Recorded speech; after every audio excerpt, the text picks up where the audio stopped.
Assalamualaikum warahmatullahi wabarakatuh. Salam literasi. Perkenalkan, nama saya Akila Kirana Aulia Lukman, kelas 5 SDN Multi 02.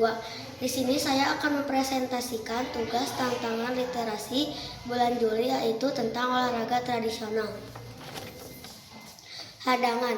Permainan tradisional hadang adalah permainan baragu yang dimainkan di lapangan persegi panjang yang dibagi menjadi beberapa petak. Tujuan permainan ini adalah bagi tim penyerang untuk melewati garis-garis yang dijaga oleh tim lawan tanpa tersentuh, sementara tim penjaga berusaha menghadang gerakan mereka.